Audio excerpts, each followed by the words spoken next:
To order, would everybody stand so we can salute the flag?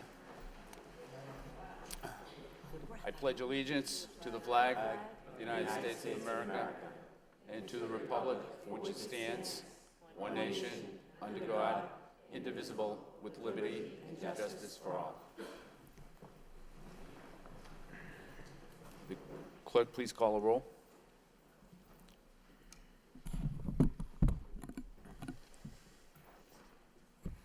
Mr. Gignac? Here.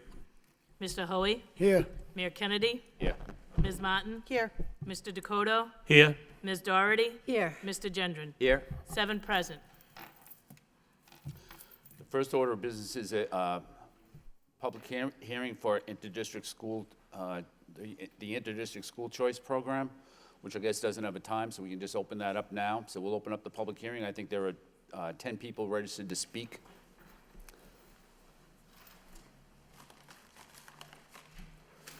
You've got the list. Yeah. Oh, okay. The first speaker, Derek Quebec. Thank you. My name is Derek Corback. I live at 382 Pine Street in Lowell. My wife and I were born in Lowell. We went to the Washington, the Daly, and Lowell High School. We live in the Highlands, and we're in the Daly School Zone. Our 2 children go to Chelmsford Public Schools on school choice. Lowell pays Chelmsford for the cost of their education. Our children are currently in the 6th and 8th grade. We were forced out of Lowell Public Schools because we couldn't get my daughter in the Daly, which is just a 3-minute walk from the house. Instead, she was put at the Wang and stayed on a bus for over 40 minutes a day.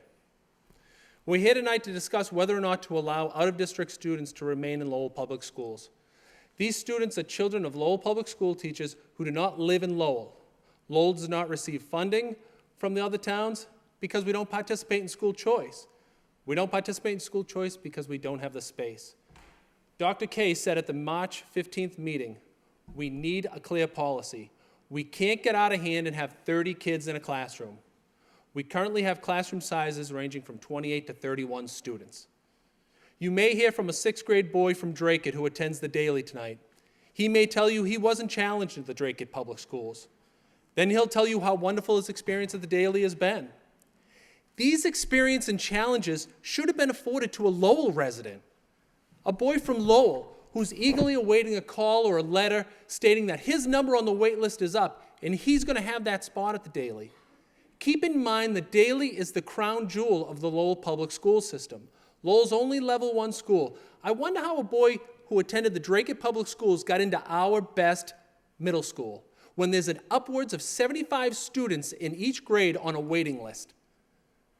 Jackie, you were surprised 2 nights ago to hear that there are kids on that waiting list that would change schools in 7th or 8th grade. This school is the best the city has to offer. If there's a serious 8th grade student on a waiting list looking for an environment that'll prepare them for high school, yes, Jackie, they'll jump at the chance to take that spot in 7th or 8th grade. We may hear from a math resource teacher at the Riley from Dracut who has 2 children in Lowell Public Schools. She may ask, are our families to be faced with disrupting our children, their sense of belonging, their security? The answer to this question from my family and from many families in Lowell and taxpayers is yes. You, the council, need to prioritize our kids. Stop the continued disruption of our families, our children. Prioritize our children's sense of belonging. Let them go to the school with the children they play baseball with, play soccer with, go to church and catechism with. Give them the sense of belonging of their neighbors that they're growing up with. Give our kids that security. You may hear from a Lowell public school teacher who resides in Dracut. He may tell you, I would have never bought that house in Dracut if the superintendent and a school committeeman did not tell me my kids could stay in Lowell. Well, as we know, only this body can determine who stays in Lowell and if he has a spot. And the only promise I'm putting any stock in tonight is the promise made by every committeeman in November when you asked for our vote. Each and every one of you said that you promised to make the kids of this city, our kids, your top priority. That was your promise. You may hear from an out-of-district teacher with a child who has autism and attends the Bailey second grade. He's not a number, he's my son. I'm just trying to do the best by my son. This is what every Lowell parent wants. The parent wants their child to have the best their town has to offer. And we've been displaced by out-of-district children, and then our tax dollars pay their tuition. Here's the breakdown on the tax costs. Local funding from Lowell taxpayers is $5,000 for every out-of-district student. That's 32 students we're not getting money for at $160,000 a year. Special ed funding averages $50,000 a year per student. That's 4 students at $200,000 per year. That's a combined total of $360,000 per year on the backs of the Lowell taxpayer. State portion, if the state doesn't pay the $8,000, which there's still debate about that, for each out-of-district student, that's another $288,000 for 32 students. That's almost $650,000 a year for these out-of-district students. That doesn't include what Lowell pays to other towns when their students are forced out due to what they feel is a corrupt system and leave the district to attend school choice in other towns. Here's the financial loss to the Lowell Public Schools just from my family. When my 2 children graduate from middle school, Lowell would have given up $76,000 for those 2 children.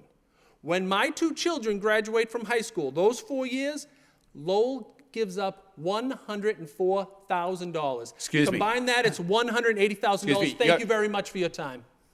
Thank you. The next speaker, Nathaniel Reese. Mr. Mayor, Yes. before we proceed, I just want to make sure we're all on the same page. What we're talking about right now is school choice specifically for the high school. I think perhaps the registered speakers are to discuss the policy that came from the policy subcommittee. Okay. Is that? All right, well, this is a public hearing. That's how it's on the agenda, is a public hearing, so. Right, but most of these speakers had spoke at the policy subcommittee, so Okay. I think it all relates to the policy regarding staff being allowed to bring their children to school, not necessarily school choice at the high school, which is what we're talking about Okay. right now. All right, so speakers who come to the microphone should keep that in mind.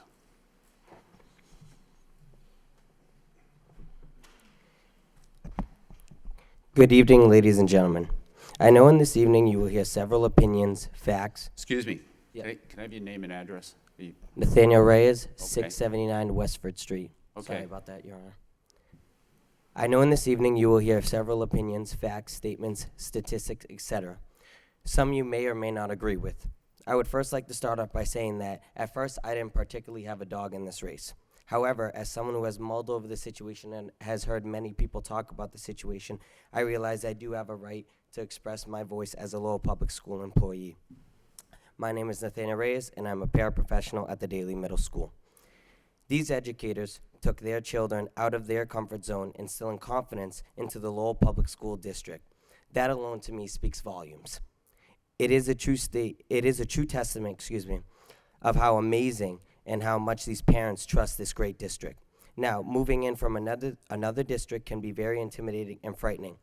I am speaking on someone who has moved from another district. I moved from Worcester, Massachusetts when I was 8 years old. And I also am speaking from working in a school system and watching several students come in near tears when they go to their respective schools. All kinds of students, different ages, races, ethnicities, religions, and backgrounds. No change is particularly easy. However, I feel what alleviates that change is the diversity that is Lowell Public Schools, which I believe is bar none to no other district. When I first moved to Lowell, the phrase that would go around was, there was a lot to like about Lowell. Truth is, I didn't take that statement with a grain of salt. Now, as an adult, what changed that statement to make me believe it was Lowell Public Schools. With the hearing that there's so much yet to be determined and so much in the air, I just feel it is a little unjust as these parents who have put trust and faith in this district that I now believe is there. Not only is this a concern, now after they have left their lives to join our Lowell Public School family, that it must be taken away from them, only to start the process all over again. They purchased homes and made significant life choices that will affect themselves, their families, and more importantly, the children. Not to mention that these parents put themselves through rigorous schooling while pursuing further education to be able to put their children in the best opportunity to succeed. A parent's motto is essentially to pave the way for their children. However, now that opportunity is being taken away from them.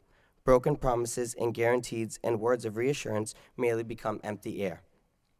They dotted their I's and crossed their T's and were instructed by the administration in the district that they trusted by putting their kids in the school that they work for and the surrounding feeding schools.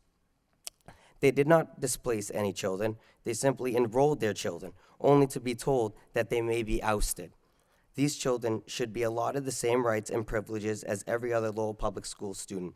By not doing so, it could be considered discrimination.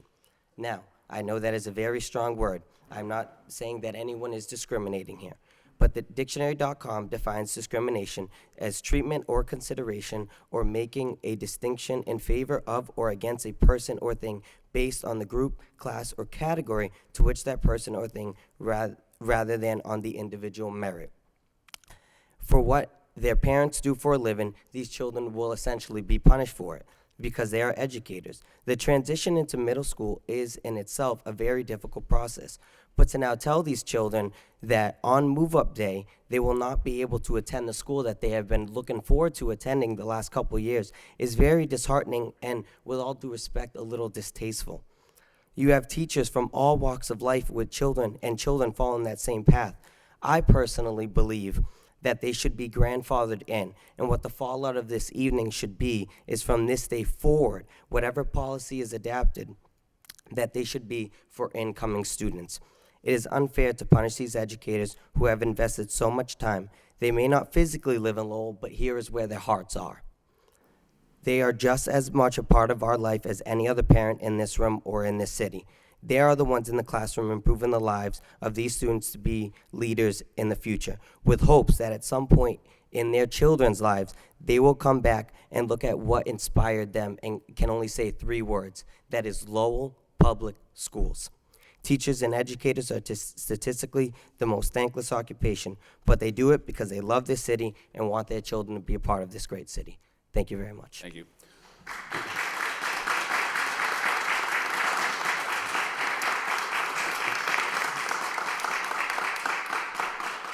Before we proceed with the next speaker, we just want to point out that the school committee has a rule for 3 minutes per speaker, and so what I've been doing is 5 minutes because I'm just a very lenient person.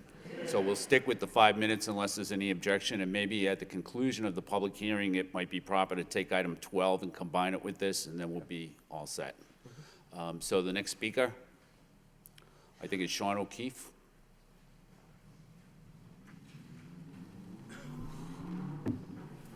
Good evening, everyone. I was at the subcommittee meeting, and I shared this letter with everyone who attended that, but I feel as if it is necessary to read it again for everyone here to hear. The real world is filled with diverse people, each with different races, ethnicities, and religions. In life, we will always be around all kinds of different people, wherever we may be. It is a necessity that students are prepared not just for the near future of diversity, but for their entire lives. I am Sean O'Keefe, a proud 6th grade student at the Daly Middle School and Kristen O'Keefe's son, and I happen to live in Dracut. I feel as if me and every student from another town should be able to attend Lowell Public Schools. It seriously changed my life when I first came to the Daly. The great education, caring teachers, and unique people made school a much better environment for me to live in. For example, when I attended a school in Dracut, I wasn't challenged in school as much as I would have liked to be. Ever since coming to Lowell, I have been receiving the challenges I need and getting a much better education. It has felt great to learn more than I ever have before in my life. Also in Lowell, there are the most caring, smart, and talented teachers that I have ever had. They have influenced me to be the best student that I can be, to make good decisions, and always try my hardest at anything that is given to me. My English language arts teacher, Mrs. Bajanians, always tells me to climb the ladder of success. This has caused me to look forward to coming to school every day and to be involved with my education more. The diversity of Lowell is my favorite part of being here and the reason that every kid should have this opportunity. Through activities that I love, such as sports, I have made a lot of friends from so many different places, such as Cambodia, Liberia, Ireland, and Laos. They have taught me many different things about those places, and it has prepared me for life in the future. I am proud to live in Dracut. However, the education that I have received among a diverse group of children in a district like Lowell has made me proud and happier than ever. My wish is that every student will be able to attend Lowell Public Schools no matter where they live, and that they will get the same rights as a student that lives in Lowell. Lastly, I would also like to say something about my mother, Kristen O'Keefe. She has been a special education teacher at the Daily as well as a coach for the past 16 years. She coaches our basketball and volleyball teams, spending anywhere from 9 to 12 extra hours a week for practices and games. Any money she receives for coaching goes directly back for the teams for uniforms, supplies, team dinners, and to build team chemistry. She is devoted to the students she teaches and coaches. She believes in them and in this district. If I am not able to continue to attend Lowell Public Schools, my mom will not be able to spend the time she does working with students after school. This, to me, would be a great loss to the Daily Middle School students. Thank you for the opportunity to attend a Lowell Public School, and thank you for your time. Also, I would like to thank all the people here tonight that are supporting us children and our parents. Thank you.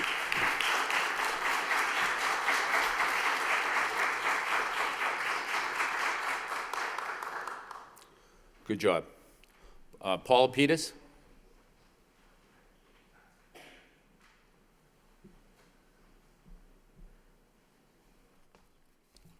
Good evening, Mayor Kennedy, school committee members, Superintendent Dr. Kalfawi, Assistant Superintendent Durkin.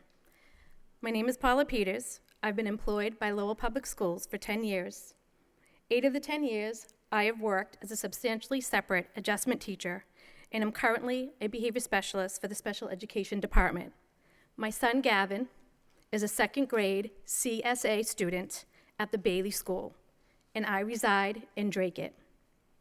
I had the privilege of speaking to the subcommittee Monday evening about my son, Gavin. I also had the honor to share our story. Our story is one that includes autism. The stress, anxiety, guilt, and exhaustion you feel every single day by having a child with autism became a fast reality for me. My son had to begin school full-time at the young age of 3. While most of his typical peers were headed to part-time preschools, my son was headed to a full school day and a substantially separate program to meet his challenges and learning style. My son at the age of 3 had no words, made no eye contact, had no form of communication, and would spend a great deal of time engaging in self-stimulatory behaviors. Who could I possibly trust with my special boy? Well, that answer came in the form of my special education colleagues. I believe in our special education department. I trust my colleagues, and I had and continue to have faith that they would walk alongside me and my son along this autism journey. My son has made leaps and bounds, and I owe this to hard work, dedication, and most importantly, to my LPS special education colleagues. I would move mountains for each and every one of my son's teachers throughout the years that he has had, because they have moved mountains for my son, and they continue to pave the way along our journey. Next, I would like to take a few minutes to summarize the value of a good employee. Over the years, I have taught, molded, shaped, and cared for countless members of our countless special education students. Each and every one of these students I refer to as my kid. Many nights I lie awake thinking, what else could I do to help this student reach his or her full potential? What new evidence-based intervention could I incorporate to help increase or decrease a student's target or challenging behavior? My job has never ended at 180 school days, and it doesn't end on the weekends or after 4 p.m. I often spend weekends writing reports, IEP goals, lesson planning, emailing team members, and even making phone calls to parents just to check in. At times, I have sacrificed Saturday and Sunday afternoons to observe a student in the community setting who may be struggling, to offer input, give advice, or just plain be there when a parent needs someone. I may not pay taxes to the city of Lowell, however, I am deeply invested in the students, and I take pride that my son is getting the best possible education from the CSA program. I kindly ask you to consider my son while you place your vote this evening. He is one of the many special success stories of LPS. How can we possibly put a price tag on that? If you choose to pass this policy, I do ask that you grandfather our children, especially seeing that we did everything the right way. My wish and hope is that Gavin will be able to continue his education in the CSA program in the Lowell Public Schools, while I continue to work hard and devote my time and talent to the parents and students of LPS. Thank you. Thank you.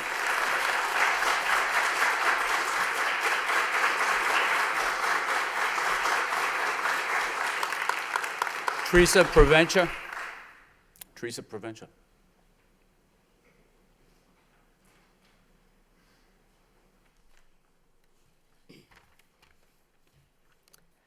Hello, esteemed school committee members. My name is Teresa Provencher, and I live at 679 Westford Street. I have a short but hopefully still well-received statement. First of all, I'd like to thank you all for allowing me some time.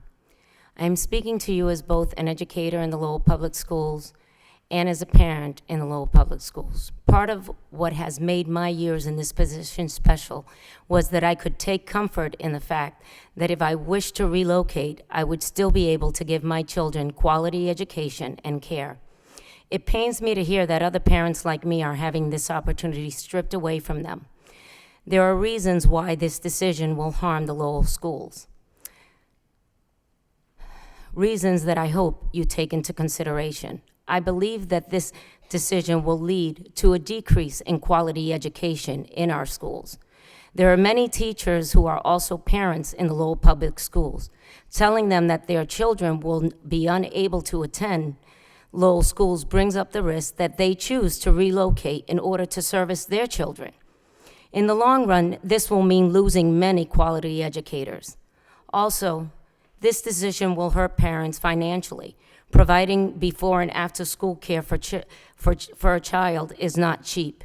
This decision calls for parents to pay for services that they would not need if their children attended a school nearby. If we are looking to make a brighter future for Lowell Public Schools, this is not the way to go. It may seem to offer a solution at the moment, but it will eventually cause more problems than it answers. Again, thank you for your time. Thank you.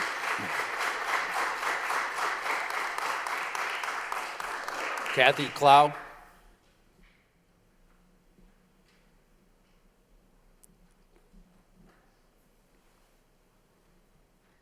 Good evening. My name is Kathy Clough, and I'm the math resource teacher at the Riley and the Sullivan Middle School. I have worked for the Lowell Public Schools now for the past 28 years. I'm here to speak on behalf of the 36 children of non-resident employees, like my son and daughter, who are currently enrolled in the Lowell Public Schools. I am a Lowell native. I was born here, grew up here, graduated from high school and college here, and in fact spent more than half of my 28-year career in the Lowell Public Schools as a resident of Lowell. During my many, many years in this system, I have been dedicated to the children of this community and deeply involved in the work of my schools and with the curriculum office. I've done this with passion and enthusiasm. Among the many benefits I knew resulted from working here was the fact that Lowell educators could enroll their children in the Lowell Public Schools, even if they lived out of district. This was important to me when my husband and I bought a home about 2 minutes over the Dragut line. It was important to me that when I had a family, my children could attend the school district that I had poured so much of my heart and soul into. It seems that several other teachers who may be impacted by the policy you're considering are also former Lowell residents who have simply moved to a neighboring community, having been assured that their children could still attend Lowell Public Schools. In 2011, my husband and I were blessed to adopt 2 beautiful children from the foster care system. And although they were bounced around a lot in their first few years, my children were born in Lowell. They have biological family in Lowell with whom we visit. Like me, their roots are in Lowell. We enrolled our children in Lowell Public Schools. With its incredible diversity and high academic standards, we know that Lowell offers our children the best education. My son has some special learning needs that result from his birth mother's abuse of alcohol and drugs while pregnant. He is one of the 4 children of non-resident employees currently on an IEP. In the care of the excellent teachers at the Riley School, he is thriving there. Both of my children love their teachers and have many friends at the Riley School. They feel safe, they feel secure. They are learning and growing and happy. And given what I know about our schools and our educators, I'm sure that's the case for the other 34 students of non-resident employees as well. In fact, I'm sure that's the case for most of the other 14,000 and somewhat students in Lowell. Having children in the Lowell Public Schools keeps me even more invested in the work that I do. And it also allows me to be a more involved member of the Lowell Public School community right now, because we all know how busy it can be when you're a working mom.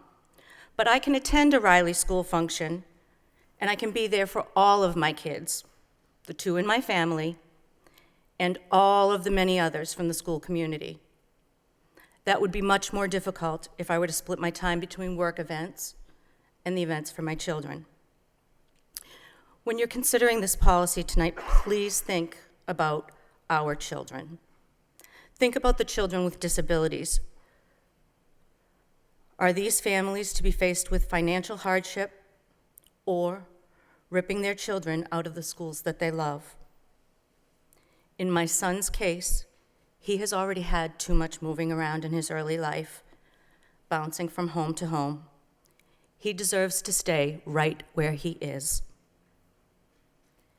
In the case of the other 3 children on IEPs, these are some of our most vulnerable children who may need this security the most. Please consider also what some of the real issues are here. These 36 children in a system of over 14,000 aren't the cause of overcrowding. It seems that I keep hearing about the waiting list at a specific middle school, and I wonder if this is indicative of a bigger issue with our middle schools. And I wonder how maybe that could be addressed to bring about equity. The non-resident teachers who have brought our children to Lowell did so because we felt it was in the best interest of our children, and we made that decision based on a decades-long practice that assured us the benefit of enrolling our children here. Excuse me, you're over the 5 minutes. Okay. Thank you. Thank you for hearing this.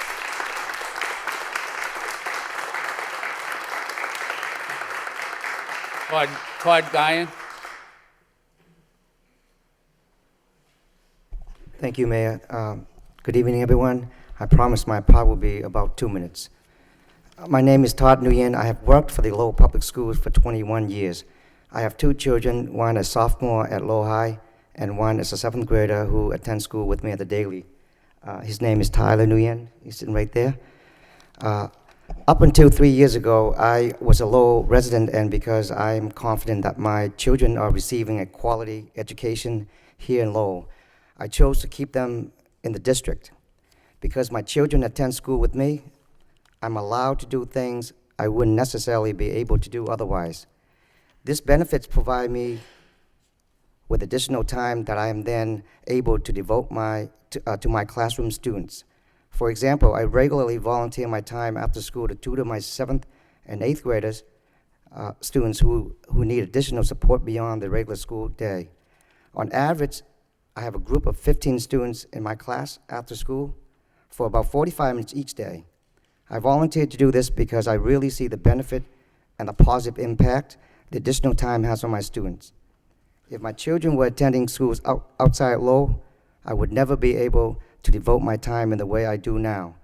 The pressure of ensuring that my own children are supervised before and after school, or knowing where they were in the afternoons, would prevent me from volunteering this additional time to my daily students.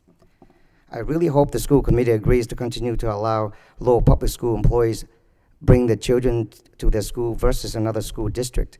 Our children will continue to receive quality education while the teachers are better able to fill the gap that our schools and students need filled. On behalf of the teachers at the Daily and others in a similar situation, I thank you for your consideration. Thank you. Laura Ortiz. Hi, my name is Laura Ortiz, and I live at 1284 Lawrence Street, and I'm going to talk about a different issue in regards to the civil action case number 87-1968H, and I'm going to ask you some questions. Interdistrict choice being or occurring within a district was a plan of record. So Lowell Public School adopted the controlled choice that was interdistrict, meaning that it was going to be within the district. So I'm deeply concerned about other district students coming in here, and if in fact that is even allowed under the original court order. Concerned because there doesn't seem to be any amendments since 1996. So we wonder, in question, was this a decision that was made, amongst this group and Lowell Public Schools, or was this a decision that was, just sort of a policy type of thing?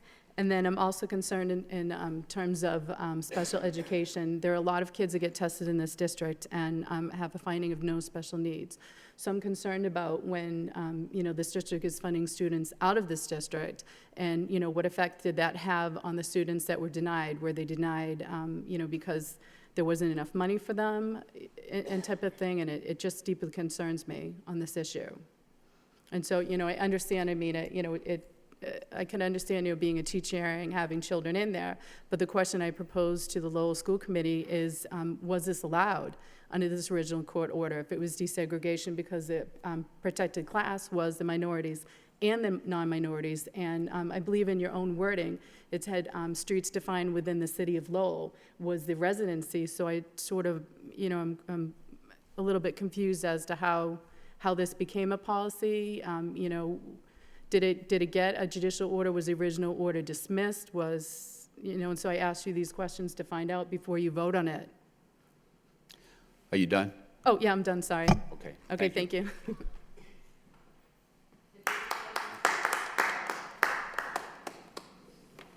I guess probably somebody would address the questions at the end of the public hearing. Okay. The next speaker is Kim Scott.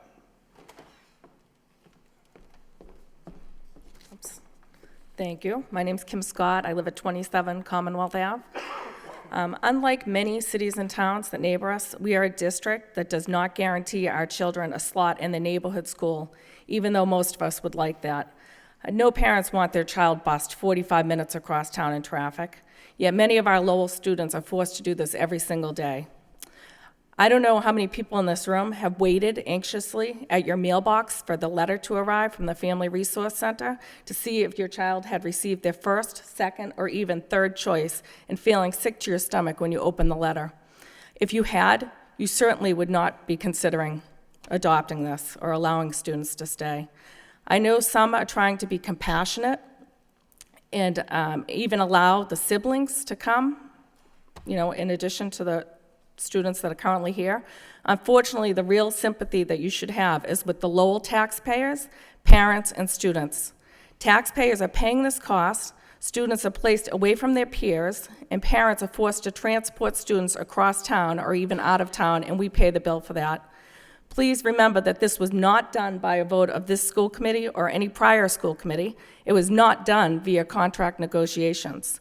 We are struggling to pay special ed costs now, and yet we are taking students with no reimbursement.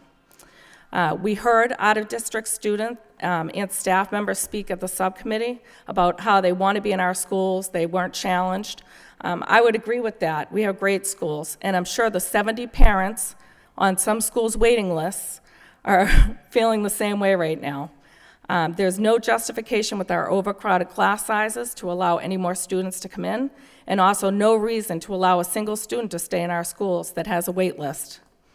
Allowing them to stay is like saying that Lowell parents and taxpayers are not the priority, and it steals the benefit of some students in our city from going to a higher performing school. I would urge you to vote with the Lowell residents in mind first. Thank you. Thank you. Harry Quebec.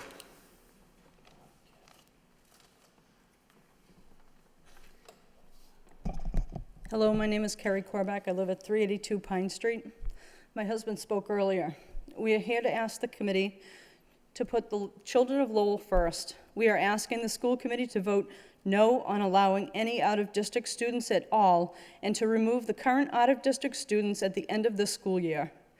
My husband and I have spent years trying to find the truth about out-of-district students. We were told that teachers' children were in our schools because it was in the contract. We found the contract online. It was not in the contract. We were then told that the number of out-of-district students and the amount of money they cost the city were tracked in the budget. We found the budget online, and neither the number of students nor the dollar figure was there. In March of 2016, we were told there were 22 staff members with 32 out-of-district students in Lowell Public Schools. Just 2 days ago, we were told there are 25 staff members with 36 out-of-district students in our schools, 4 of them being special ed. In March, we were told that the state funding follows each student in Massachusetts no matter which school the child attends, meaning Lowell Public Schools get state funding for out-of-district students at $8,000 per student. In May, we were told by the CFO of Lowell Public Schools that the state funding only follows the student to another district if they are on school choice, meaning Lowell does not get the $8,000 per student that we were told. We have been lied to and deceived, and it is time to put an end to this. There should be no option to grandfather these children in under any circumstance, because we all know that a few years down the road, the parents here tonight will have moved on and there will be no one to ensure compliance. There is not and never has been a policy to allow out-of-district students to attend Lowell Public Schools. The truth about a policy and the cost to taxpayers has been withheld from us for years. Michael Ortez, lawyer for the city, cited Mass General Law, Chapter 76, Section 5, 2 nights ago. No school committee is required to enroll a person who does not actually reside in the town. So it's up to you. Will you stand with the children of Lowell, or will you continue to stand against them? You know, we've heard all these stories from the parents of children in here who will be, will have to go back to their districts. You can insert any Lowell Public School student or family into those stories and be just as compassionate to the Lowell residents who pay the taxes. It costs us at least $650,000 a year to have these extra students in our system, and we don't pay for them, and we can't even get quality education. We can't get the primary schools for our own children. Thank you. Thank you. Is there anybody else who would like to speak on this issue? Anybody else? Anybody else? Okay, then we'll close the public portion of the hearing, open it up to the school committee.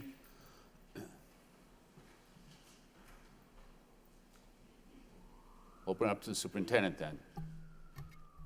First of all, could the chair have a motion to combine item 12 with item 3? Mr. Mayor, don't we need to vote on those separately? I think the high school school choice is a completely separate issue than this. All right. So I think it makes sense to bring it up now since, it's fresh. But I think that we probably need to take that high school vote separately. Okay. Any discussion from the school committee, Mr. Gignac? Thank you, Mr. Mayor. After reviewing the superintendent's recommendation, I just want to make sure everybody's aware that we're talking about allowing school choice specifically at the high school for no more than 30 students. So we're not talking about the rest of the district. So I would make a motion to accept the superintendent's recommendation to allow no more than 30 students for grades 9 through 12 starting next year, with the additional language that was provided. Okay, we have a motion, seconded by Mr. Gendron. Discussion on the motion, Ms. Martin. If I could ask if the administration, the superintendent could share with the body, I know we got a brief written report, what the thought process was behind this recommendation, just so everyone at home who doesn't have access to it can. Thank you, I will. Mr. Mayor? Yes. I know we also have Mr. Martin here in the room, right? Mr. Martin is here, so we might ask Mr. Martin to chime in as well. I think the thought process behind it is the high school is the only one school where we have a tremendous capacity. Way back then, we used to have, physical capacity, not effective capacity. We don't have tremendous capacity in terms of teachers. In terms of seats, just the seats, we have hundreds of seats that we could accommodate. In terms of effective capacity, meaning the resources that we have, teachers, Mr. Martin had recommended that we could absorb some extra teachers, some extra students, with not having to change or drastically affect the class sizes and maintain the quality of the offering.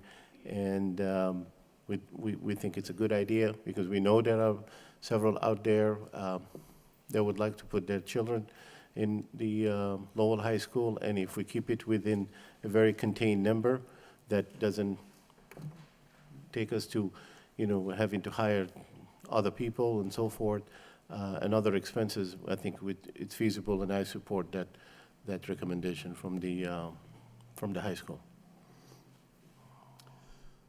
Ms. Martin?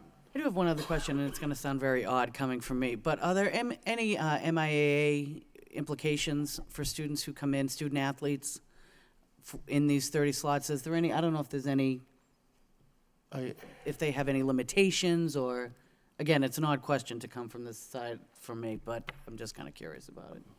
I'm not an expert in MIA. What I do know, like everybody else, is you're not supposed to favor anybody, an athlete, just because they're an athlete. I think when you open it up, there is a fair process of lottery. If you have less than 30, then you accept them all. If you have more than 30, you have a lottery process. Ms. Martin?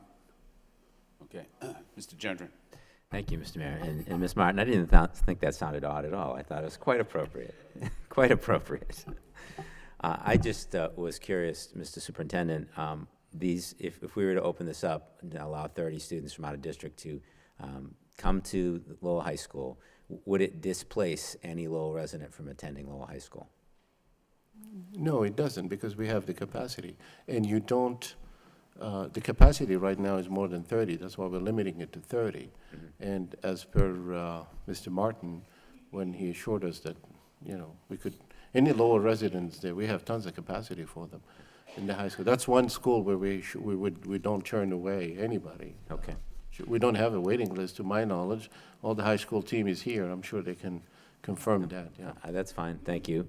I just wanted to clarify that. And secondly, we would get state funding, the appropriate allocation of state funding for these 30 students, as well as an allocation from the communities from which they come? When you accept students into the school choice, you get state funding.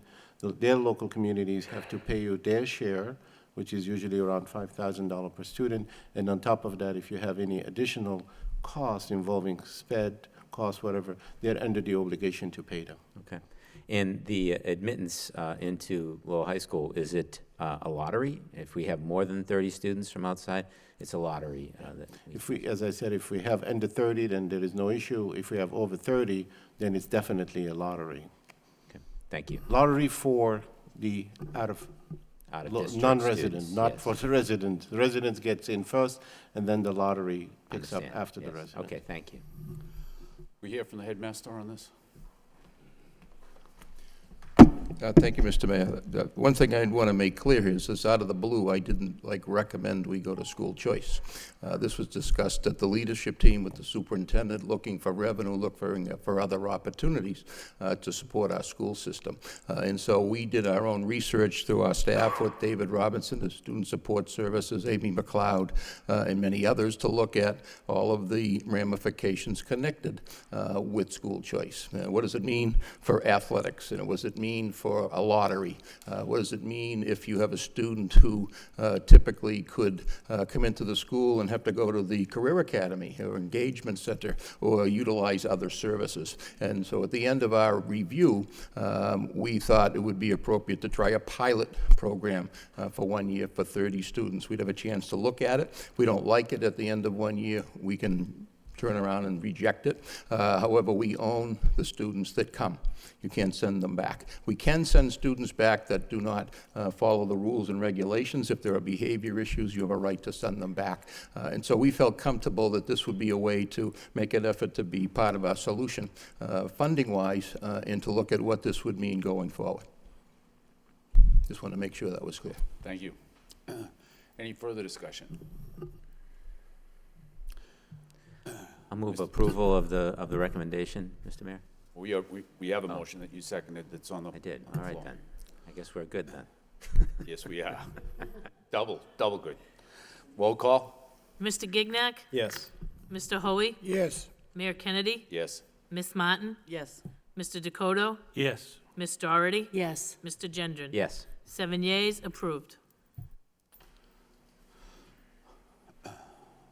Say, what's the pleasure of the school committee now? What are we gonna do from K to 8?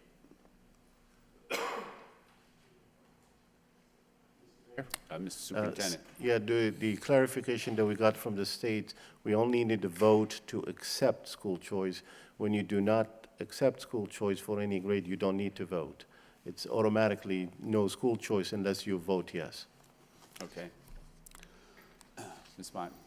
Could I make a motion that we now take out of order the policy subcommittee, and then we can discuss what was presented within it, if that? Okay. We have a motion to take that out of order, seconded by Mr. Gignac. And so that's what we'll do. Ms. Martin? Did you? No, it's, Oh, okay, I'm sorry. thank you. Well, Mayor, we had a policy subcommittee meeting on Tuesday, May 16th. Jackie Doherty was there, thank God, to help me out. I'm 0 for 2 again on policy subcommittee, but thank you for your help, Jackie. Mr. Gignac was also there, Dr. Kafawi, Janine Durkin, Jane Moser-Cantor, Michael Ortiz, John Dakota, and several people that spoke here tonight. They were all there. Mr. Ortiz provided a PowerPoint presentation addressing some Mass General laws, and then Ms. Durkin, she reviewed the current data on children of non-resident school employees, past practice, and current enrollment processes and Mass General laws. Then we were shown 6 different options, and the one option that the school, the superintendent and staff come up with is option 6. So with all that said, I didn't come up with any motions to get anything done for you, Mayor, but we can discuss things right now, I guess. Thank you. Our chair will entertain a motion to accept the report as a report of progress. Motion by Mr. Gendron to accept the report, seconded by Mr. Hoey. Discussion on the motion. Mr. Gendron. I had a couple of questions, Mr. Mayor. Is this appropriate time? Sure. To discuss? So I just, I wasn't at the subcommittee meeting. I have read the report, but I just wanted to clarify a few things.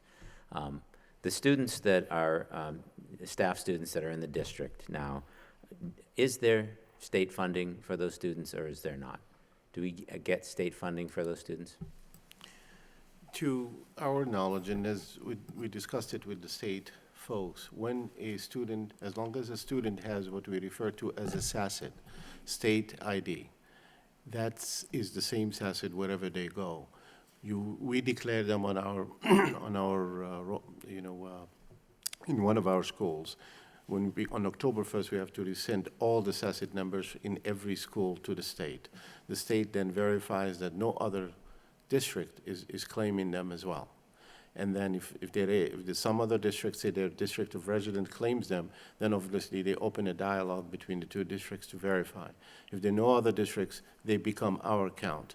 This Chapter 70 formula is then built on that, and you do get, therefore, funding through them.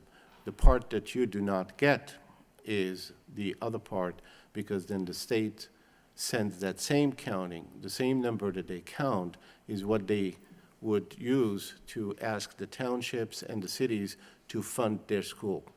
So, and if that, so that we don't get any funding from their towns. That's the. But we do from the state? We do from the state. We do from the state. So with every student in Lowell Public Schools, there's a portion we get for every student that comes from the state, Chapter 70, right? Right. And then there's another portion that's funded through the taxpayers of Lowell. That's right. Right. The taxpayers And here in Lowell. with those students who are, children of staff members, we get the state portion, but we don't get the municipality portion. Let me clarify that if you wish. We do, but we get it from Lowell. Well, Lowell okay, taxpayers. that's what I mean. Yeah. We get it. We from don't get Lowell it from taxpayers. their city don't of get residence, additional we get it funding. from Lowell. That portion is given to Lowell teachers. Okay.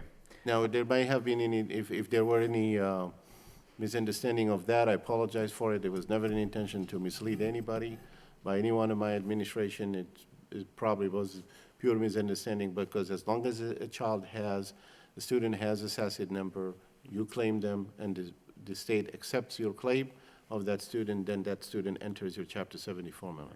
And do we have a breakdown? I heard numbers like 8,000 from the state and 5,000 It's from roughly, the community. Is that for us, fair? it's around 8,000. Each community is different because the state funding to the communities is certainly different. Lowell gets a certain percentage of their, is paid by the state, whereas another community may get substantially less. Dracut and us are usually about the same thing. The neighboring communities here are usually about the same. Right, okay. Okay, another question I had was with regard to this policy. This policy has been in place, forever, as far as I can tell. We've always allowed students of teachers to attend Lowell Public Schools if they so choose. Is that just a policy that, we as somewhere along the line, the administration decided to allow, or is it contractual, or is there some, is there some other? As of now, and I can only speak as of now, obviously I wasn't here before. As of now, we don't have it contractual. It's not a contractual obligation. Mm-hmm. And as of now, we do not have a policy. There was a discussion in 2010 about the topic, that would have been about 6 years ago, that we could track and trace in our record. There was a discussion about this and the need to establish a policy. Because one thing that is, the need to have a policy. So that policy was referred to subcommittee discussion. The subcommittee held there. We have minutes of those subcommittee discussions, and there was never any follow-up after that. Okay, all right. Just from a historical standpoint, I know there's some other people in the administration who have been here longer than Superintendent Kalfawi. Is there anybody else who has more background on how this started, where it came from, and how it still exists? The best information I have is what Dr. Kalfawi shared with you. We went back as far as we could, and that's the information that we were able to locate. We did also communicate with other leaders, and they referred us to that subcommittee meeting as well, and said that it was past practice. Okay, so, the motion was made to accept the report as a report of progress, which means we're not doing anything on it. I think we need to do something here. I think that this has gone to subcommittee. It kind of got bottled up in subcommittee. It's back here on the floor. I think we need to make a stand, as difficult as this may be, because it is a very difficult issue. I want to thank all the people who came down here tonight to speak, because everybody brings up good points. There's no easy choice on what to do here. So if I can understand the recommendation, and I have it here, but just for everybody's clarification, go ahead. If I may, Mr. Mayor, I would ask you not to look at the recommendation. That was not the recommendation that came in at a subcommittee, and according to, I think there was a part of the recommendation that dealt with the special ed costs. We just got the verification from the state, just literally, I don't know how many hours ago, a few hours ago, that is not something we would be able to do. So I would rather prefer that we discuss the issue as it is and come up with a solution, a motion, and tell us what to do. Because that recommendation, the part of the SPED, cannot be implemented. Okay. Once we ran it by the attorneys of the state, And by the time they got back to us, just a few hours ago, they told our attorney that they would not recommend us to do that. Okay, so the recommendation that you made is no longer valid. You're not making that recommendation anymore? Ms. Durkin, did you have something to I add? can clarify. I believe what the superintendent is alluding to is that the policy, we are recommending the policy with the exception of the piece where we're not grandfathering, we're grandfathering in all the children, but in the policy draft that we submitted to you, we stated that the children who were receiving special ed services, it would be the responsibility of the district that they were coming from to pay said cost. And if they decline those costs, that the children would either need to return to their school or to have the families pay. So prior to the subcommittee, we had put some requests out to the state and to the state attorneys relative to our past practice and also to the current policies that were in place. Also to a question that the superintendent had asked about school choice in this. And when we talked about the fact that some of the students would be grandfathered in and others wouldn't, it really was recommended that that was not something that we should be doing at this time. So the recommendation that we would make at this point is to grandfather in the children who are in the district at present, and also allow staff to have their children attend if they are non-residents of the city, if all residents have the seats available. Now, that being said, we would need to have a cutoff date for that, so that we would assure that our residents have the slots, and then after that, open space going forward would be afforded to our teachers.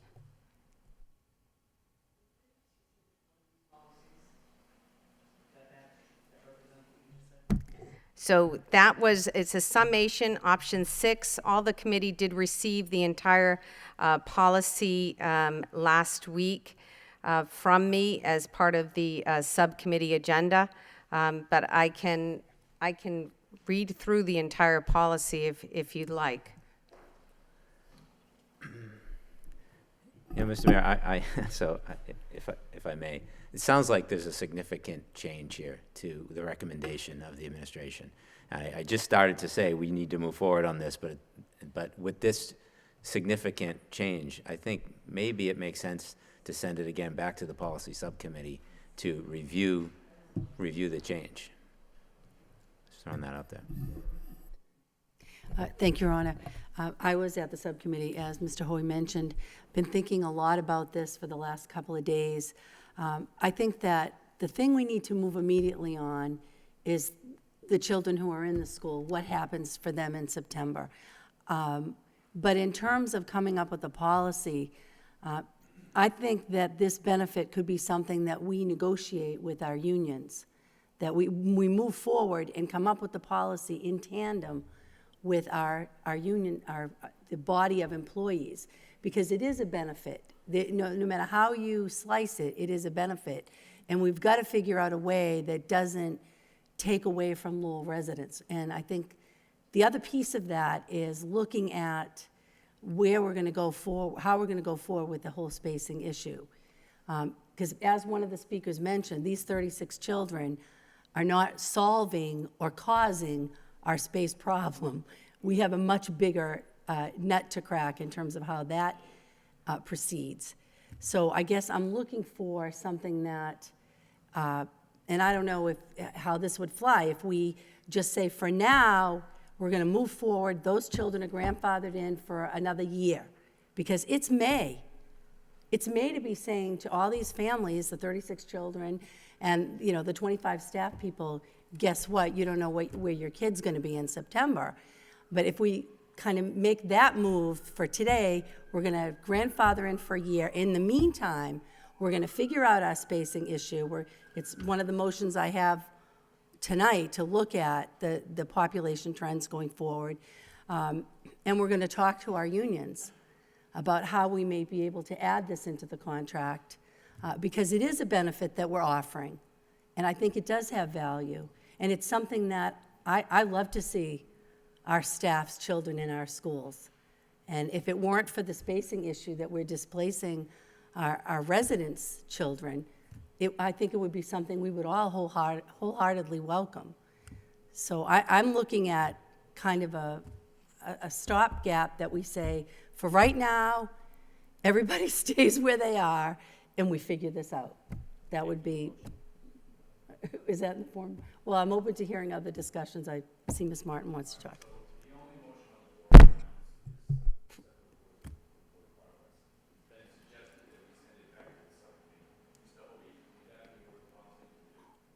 I don't believe so, Mayor. I believe we need to work on this tonight. This isn't about, to me, this isn't about neighborhood schools or a wait list, even though it seems like it's involved in that. This is about a practice that I know has been going on for about 24 years. I don't know if it's a perk or it was just something we did. It's been going on since I was here 20 years ago. And I believe the people that are here right now, these non-residents and the staff members behind us, they're the ones that did the right things. I know there's more people in the system that didn't come out like these people did, but I think these people that are here and the ones we're talking about, I think we need to vote either up or down on it, and that's how I feel. Thank you, Mr. Mayor. First off, I want to apologize to the Princeton Prize Relations winner for the delay. Mr. Martin, I think you could maybe give her a day off. But I just want to address a few questions that have been risen and make a clarification. So what the policy that was brought forward to us, the only thing that's changing on that policy is the one item that I questioned multiple times of the legality, and is whether or not we could be charging parents. Okay. So the rest of the policy remains the same, other than the fact that we will not be going after parents to fund their special education costs. So that's an important point to clarify. Am I right, Mrs.? Going forward. Sorry, I turned it on and off. For going forward, what we're saying for our children who are currently here, they would be grandfathered in just as everyone else. And then for the policy implementation going forward from here, it is in the state law that it is the responsibility of the school system. Right. And so we can communicate, and we've already had those communications with some of the school systems. Dr. Kalfawi did today as well, and we can talk to them about specifically if there's a special program that said school system cannot offer, we can create a system for them to pay us to have the child attend going forward. And that's all given that we provide our residents the first choice, and then after that, staff members could afford the opportunity to register their children. Thank you. Anything else, Mr. Gignan? Ms. Martin? Thank you very much. You know, I think that we've had, you know, certainly a couple subcommittee meetings, conversations on this, and then conversations here on the floor. And I think, like many of my colleagues, I'm very conflicted about this. I mean, I think that it's a very difficult situation. You know, we can all see the perfect world scenario where we would have ample room for any child who wanted the benefit of a Lowell Public Schools education. In a perfect world, that's what we'd want to provide to staff, to residents, so that everyone could have that opportunity. I am struck by the fact that because of the capacity within the district, We do have to look at the residents here and the students from here in the city. They do have to have the right of first refusal. They need to get the seats and need to be accommodated before we'd be able to expand that at all. The situation we find ourselves in today is that we're trying to jerry-rig solutions without enough time, thought, or well-considered options. We're getting information, yeah, and it's an understandable situation. I'm not casting aspersions on it, but that's the reality we find ourselves in, that we're being asked to make decisions here on the floor when we don't know what special ed repercussions will be, when we don't know enough of the facts of this situation. I agree that we need to make a decision tonight for the students who are currently in our district, because it's simply unfair not to have parents and children left on the edge while this cycles back through another subcommittee conversation. So I do agree with my colleague, Ms. Doherty, that I would like to say tonight we could move forward with grandfathering in the current students who are currently in the district. We would not be able to, it would be my recommendation, accept any new out-of-district students for next year. That's going to have to be frozen until we come up with a more comprehensive solution, and then be able to move forward to kind of do the fine-tuning on this policy that protects the district, doesn't put us in any danger in terms of consequences, and allows us to give families, and most importantly students, the opportunity to have a well-considered transition. If they are going to be moving out of the district and going back to their sending districts, I would like for us to be able to do that in a thoughtful way that gives them an opportunity for it to be a positive experience.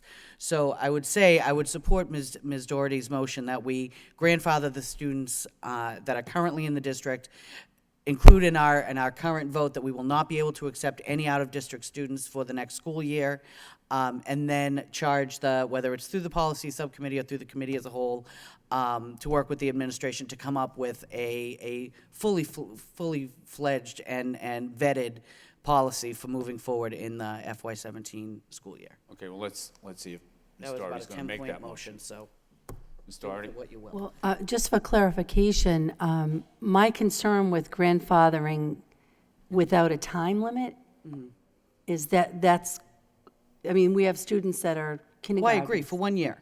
So Yeah, you're I'm okay with with you the on that. time limit? Yeah, at this point, we grandfather the students in for the next school year. They can, And then we figure out, and we take does that that time seem to- like, is that viable to do that? I'm asking the administration. Mr. Superintendent? Thank you, Mr. Mayor. The administration will always administer whatever policy you have, so it is possible. We'll do whatever you say tonight, it will be done.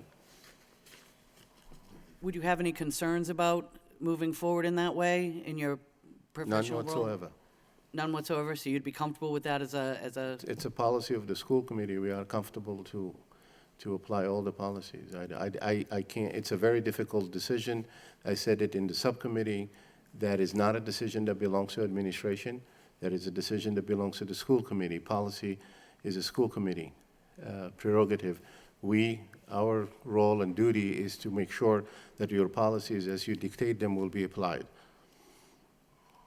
In terms of any other thing, consequences, we already have these kids, so keeping them is not adding any financial burden or any stress to the resources.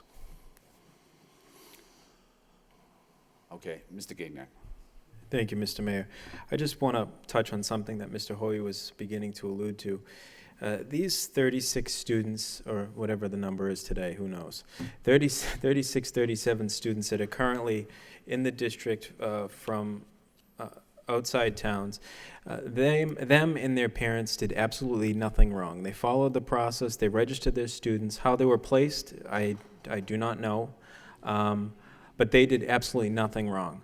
I do not think that this body should punish those kids and send them to their home district at this time. I think Ms. Martin's motion is a compromise. But I think what we should be really looking at is, out of 14,000 students, I'm sure there are plenty of families that are abusing the system and using false addresses. I would say that's probably more than 36.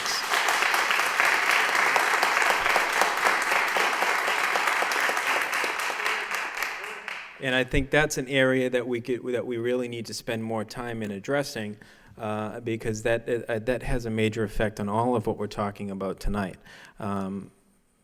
Ms. Durkin, did you? Sure. I just wanted to address your comments. As a district, we currently are submitting an application for a grant to do just that, to hire staff to monitor families that are reporting that they're doubled up, to be able to follow. We have a pretty good process on the intake, but then we don't have the staffing to follow up on that and to see where they are a year from now or 2 years from now. So we actually met today. We are drafting the grant proposal, and we do believe that we will be able to really monitor with home visits and support for those families as well, but to make sure that the families really are residents of Lowell. Well, that's great news. I'm glad that we're moving in that direction. Thank you. Okay, there's no motion on the floor. So is there a motion to grandfather the 36 or 37 kids that are already in already, and to have the policy going forward, at least for a 1-year period, that there would be no new out-of-city resident school children? Is that the gist of the motion? Is that? I would make that. You would make that motion, and you second that motion? All right, discussion on the motion. Can I just ask one question? What about siblings? What about little brothers and sisters that might be going in September? Has anybody counted them, or are there any of those, or how would that be handled? Do we know that, Ms. Durkin, at this point?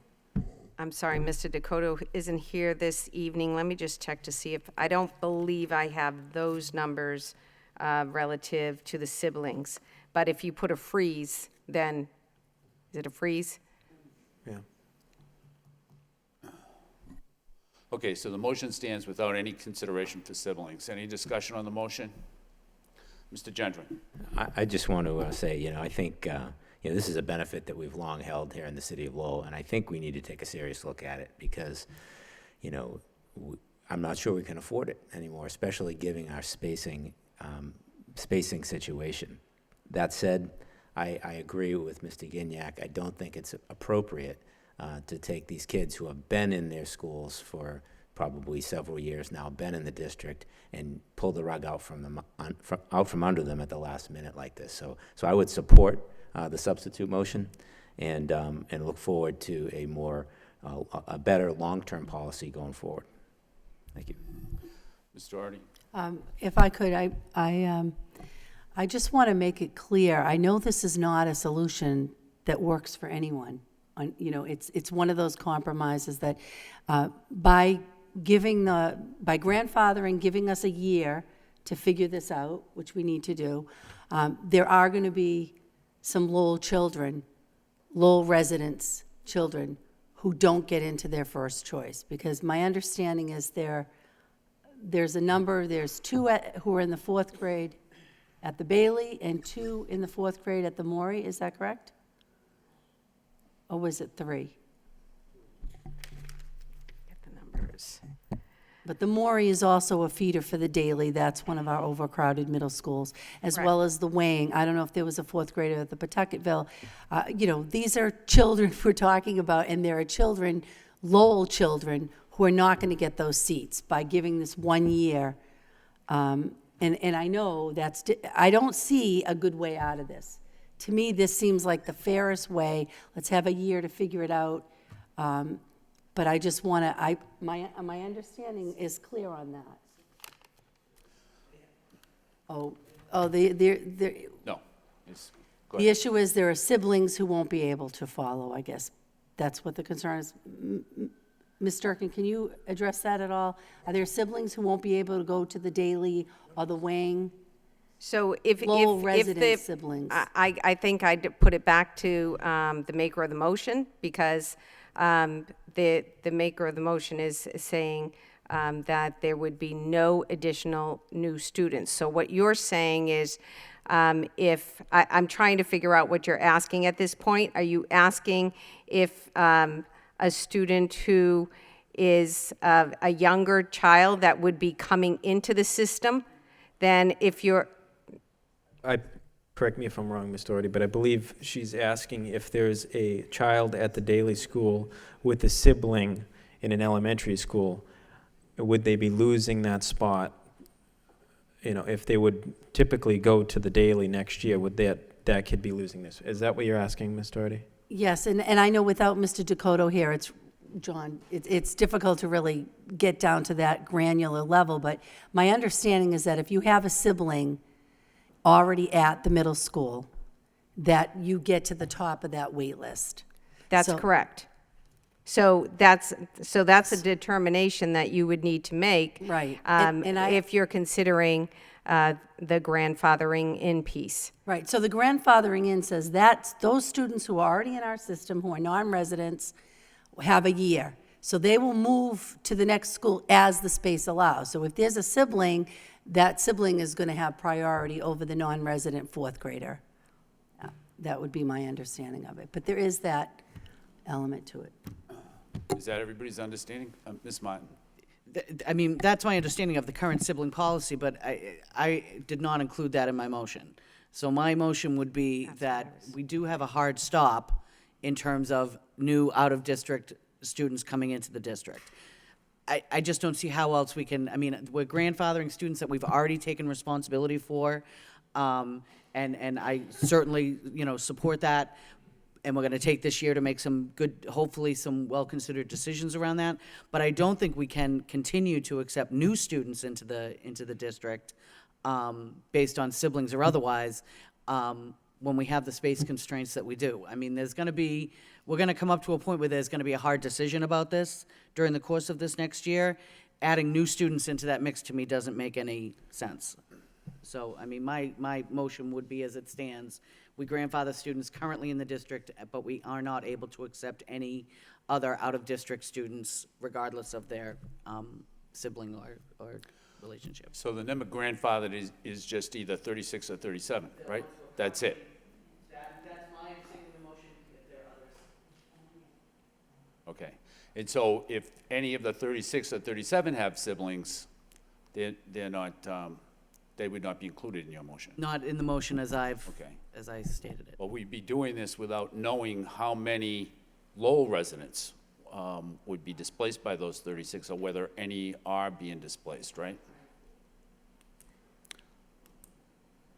So I have wait list counts for schools, but I don't know if but it's all by individual grades. We could be here for a lengthy time, but I can... I'll ask Mr. Mayor. Yes. Thank you. Mr. Gagnon. I think what we're trying to get at is, if there are 2 kids at the Bailey, 2 kids at the Maury, they're going to be fed into the daily next year. That is displacing 4 kids on the wait list, Lowell residents. That's correct. That's the question, right? Okay. Right. So that's correct. So there are 5 additional siblings on the wait list at the daily at the present time. From Lowell residents. Yes.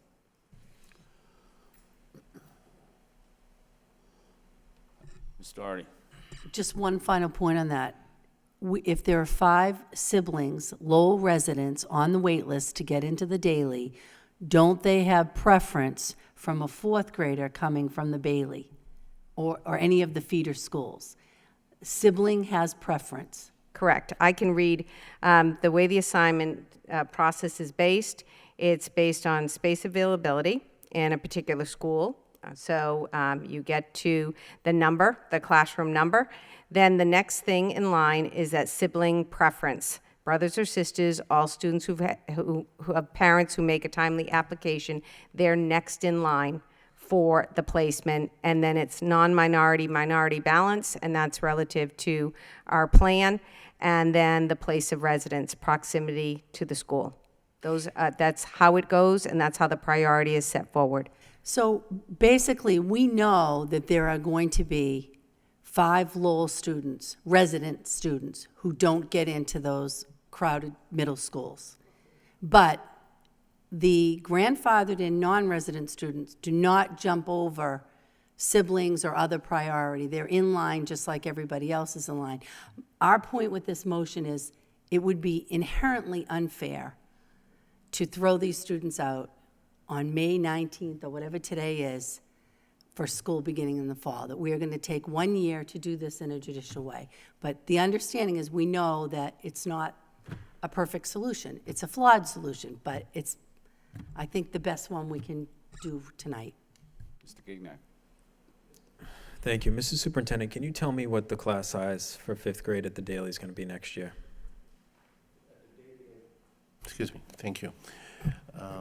The class size at the Daily right now stands at, for next year, 5th graders is the highest at 30.5, which means certain are 31 and certain are, So 30. is there a possibility that there could be relief there if the Rogers STEM Academy 5th grade classes become full? There will be great relief. Right now, the Rogers have a capacity of, we're going to have a capacity of 50 students at the Rogers, and any students who move to the Rogers, wherever they were supposed to go, that would create tremendous relief. And that Okay. is what we are all working towards. Right, and I know that, and I appreciate that. So, just to be clear, it is not, right at this point, those 5 kids are not definitely not going to the Daily. They have, that could be a possibility that they do end up there. I mean, you're going to really have to campaign hard to fill those spots to pull people away from going to the Daily. I mean, I went to the Daily. Mr. Nguyen was one of my teachers, and it's a great place. But we should have 27 Daily schools, and that should be the goal of everyone in this room.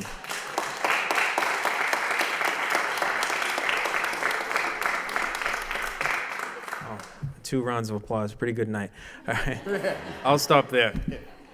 Okay, any further discussion? Mr. Hoey. I just want to thank the school committee because I couldn't get nothing done for you at the 2 policy subcommittees. But I know for the past 20 years, we've never had school choice. The only people that had school choice are our staff. And I'm not pointing at anybody that did wrong. This school committee's going to fix it.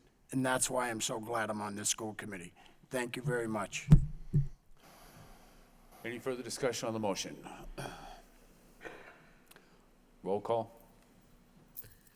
Mr. Gignac? Yes. Mr. Hoey? Yes. Mayor Kennedy? Yes. Ms. Martin? Yes. Mr. Dakota? Yes. Ms. Doherty? Yes. Mr. Gendron? Yes. 7 yeas, approved. Okay, moving on to the spotlight on excellence. We have the Princeton Prize in Race Relations 2016 winners. Mr. Superintendent.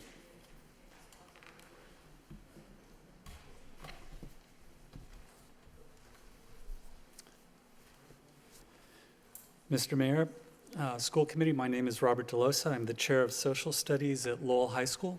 I represent the hardworking academic leadership of the school.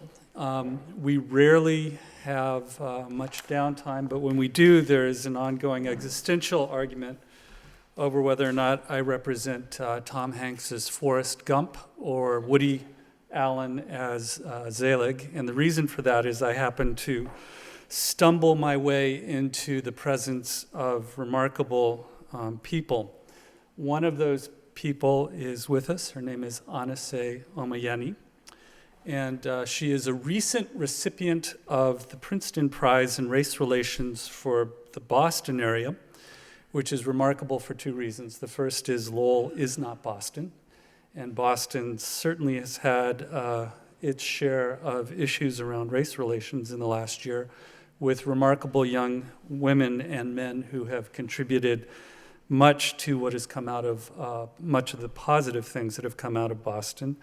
And the second thing is that Ms. Omayeni is a junior, and she can attest that most of the young people she recently met in Princeton University are seniors. She is one of our truly remarkable young people at the school, and I expect in 10, to 20 years, I will be one of the people saying, oh my goodness, I knew her back when she was at Lowell High School. What I'd like to do is to read a little bit from the nomination that I prepared for her, which was quite a while ago in January. She's actually done even more amazing things since then. It is rare that someone steps from the wall at a dance and suddenly commands the attention of everyone on the dance floor. This is exactly what Anase Omayeni did in the churning aftermath of an ugly racial incident at our high school. A young man, I'll skip through this part, but it was a brief, intense event, but it was recorded and put out to the broad public. There was an uproar. Circumstances around its handling by the school were in question, but it is clear that the incident and the events after revealed parts of the administration and faculty, or the revealed two parts that we were not ready to understand and react nimbly to all of the ramifications of an event like this at that point. For those teachers and administrators who were not listening to minority voices in our school community, the event seemed to be a bolt from the blue. For others, it was not a surprise, yet still painful that we had not been able to sustain an atmosphere at the school where this would not happen. And then I'll skip through more of a description of what we were going through, but it is against this background that one can understand the dynamics of what we went through this year.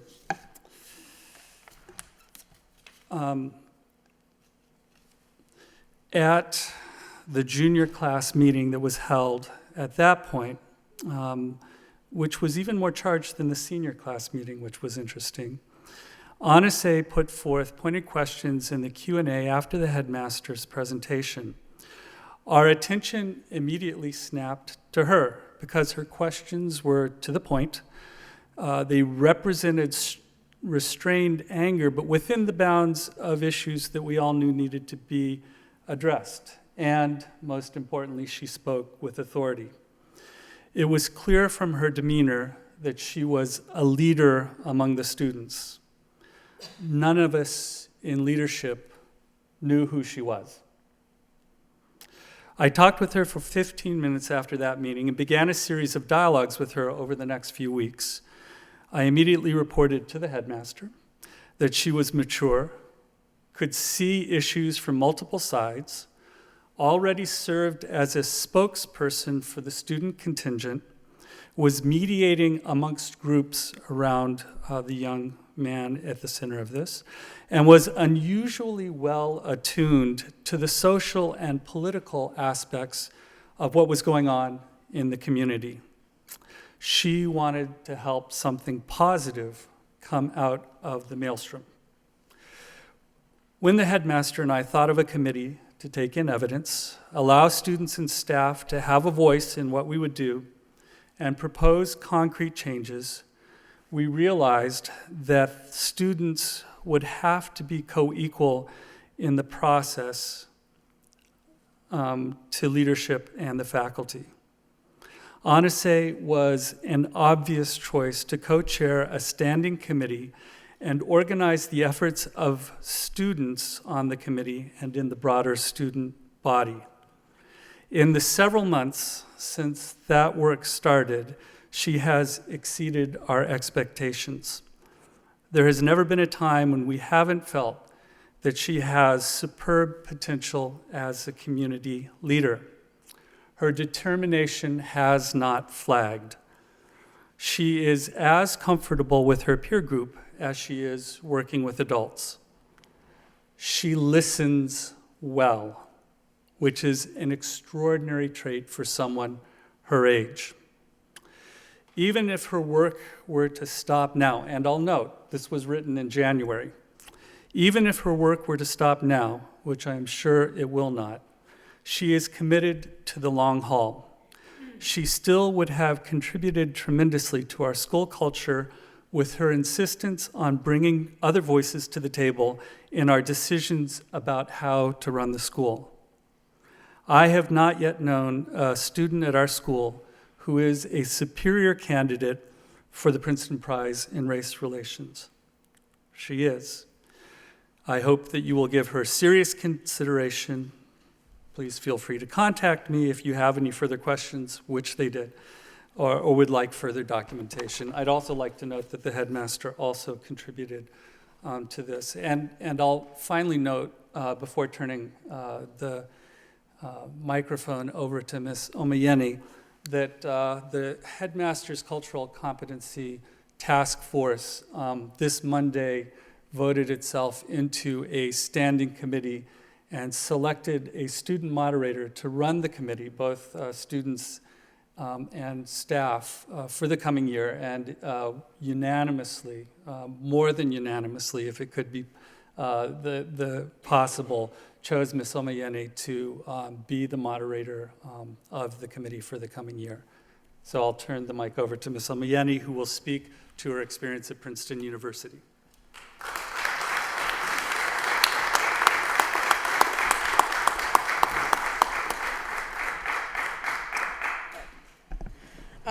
Hi, my name is Anazai Omayeni, as Mr. DeLosa had previously introduced me, and I'd just like to speak a little bit to my experience at Princeton and the symposium that I attended the weekend of the 28th and the 29th. So it was fantastic, not only because I was able to spend 2 days on an Ivy League campus, which is not only an Ivy League school, but one of the top 3 Ivies. It's Princeton, Harvard, and Yale, but also because as soon as I arrived, I was completely immersed in important discourse that was not only surrounding race, but the intersectionality between race, class, gender, religion, etc., and how that interacts not only in our daily lives and how we see it as students and as young people, but as we progress throughout life and on different levels with regard to policy, internationally as well as domestically. It was also amazing to have had the experience to participate in workshops on unconscious biases, not only again surrounding race, but class, gender, religion, etc. And to be able, but the most, I would say the most, where I gained the most insight was the fantastic, the peers I was able to meet who also proved themselves to be leaders in their own communities, not only their school communities, but their local communities, and for some of them on the state level, who were also very attuned to different political issues and very committed to justice however they saw fit with regard to race and its intersection with the different aspects of our lives. I have since then been in contact with these 30 different individuals. We have a very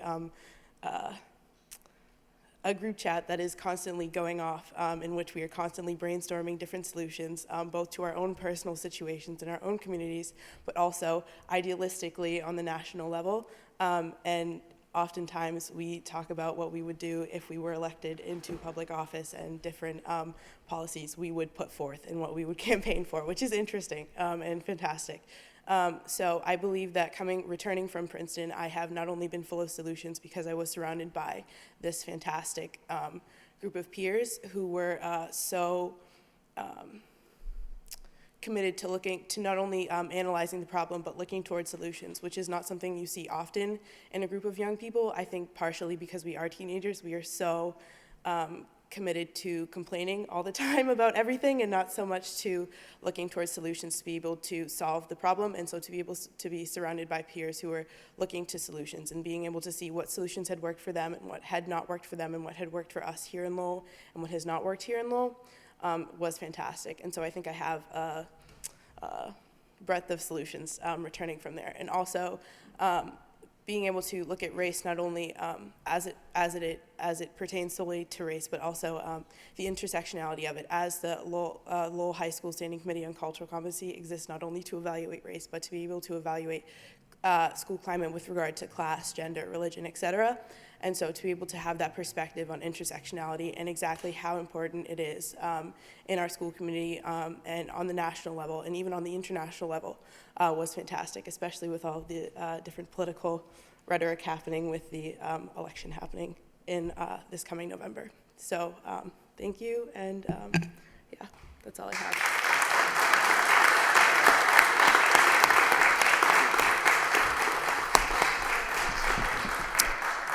If I could add just two quick things, Mr. Mayor. The first is to introduce Anasay's mom, Anna Jabbar, who is a tremendous supporter, very proud of her daughter. And second, since that recommendation had been submitted in January, Anasay was also chosen to be an intern for State Supreme Court Justice Ralph Gantz. And so that internship hopefully will work this summer and give her another great opportunity. And that actually occurred because of Chief Justice Gantz's visit to the school. He was our guest speaker at Martin Luther King Day and was so impressed with Anasay that he actually asked me what her name was, and I sent the follow-up letter, and we're all excited to have her participate in that as well. She's just a terrific young woman, so very proud of her. Thank you, Mr. Mayor. Thank you.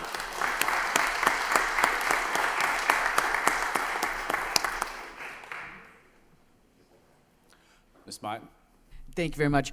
Just adding to the congratulations of your family, your school community. It's an impressive thing, but I have to say it's one thing to have earned admittance to this kind of opportunity.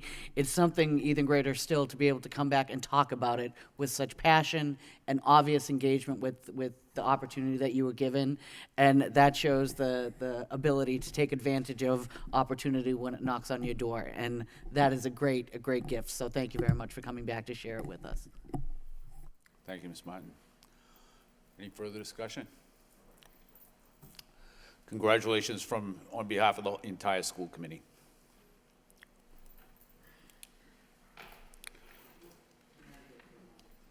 Yeah.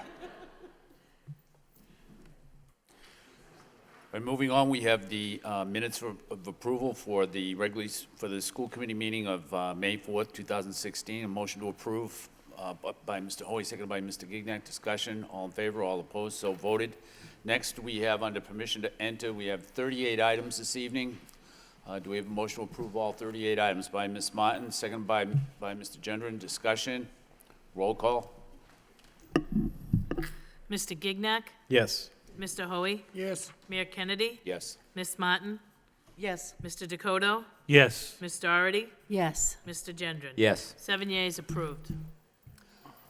Next, moving on to motions, we have two motions. The first motion of the evening is by myself. It's a motion to appoint Steve Gendron as the Lowell School Committee designated member for the Lowell High School Design Selection Panel pursuant to MSBA Designer Selection Procedures, Section 2A10. Is there a second?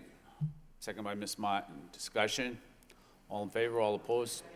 Yes, go ahead. I did have a question, not on the nomination, obviously, but just, I know, Mr. Frisch, I had requested some information about how people were nominated to this designer subcommittee. I had a constituent who had been interested.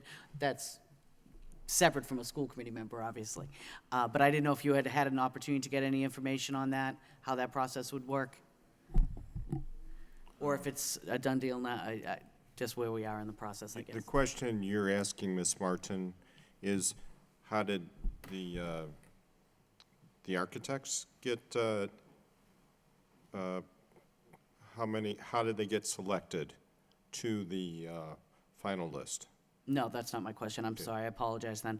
My question had been, a constituent had approached me about wanting to serve on this designer selection committee that Okay. works together to then review, I think, potential architects. It was someone with that background who wanted to, contribute to the effort here in the city as a city resident. So I was wondering what the process was for that. I know a school committee member gets appointed in a separate way, but I believe that there is community involvement in this as well. That was why I asked the question. I just don't know if we have the answer yet. If I may defer to Mr. Gendron, who may be able to offer some.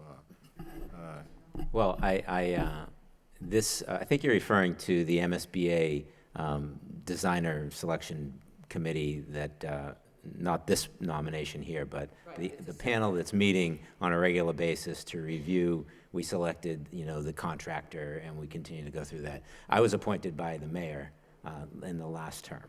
So the mayor appointed me. I know the mayor had a number of appointees. I think there were, the superintendent, I think, is a member of the committee. I think the city manager is a member of the committee, and I think there were other folks that had appointees. It's all done by a prescription that's given by the MSBA. So the MSBA says you will create a committee that has appointees from these parties. So I don't know how those other appointees got on there. All I know is the mayor had appointed me last year. Are you I all can set, give Ms. you the, I will follow up and give you the precise list of participants I agree with Mr. Gendron, there is a prescribed list, and I will get that information for you. Okay, I would report appreciate the back. information. Thank you. Thank you, Mr. Gignac. Thank you, Mr. Mayor. I believe the city manager appoints the members of the public to that body. It's very helpful information. Thank you very much. Any further discussion?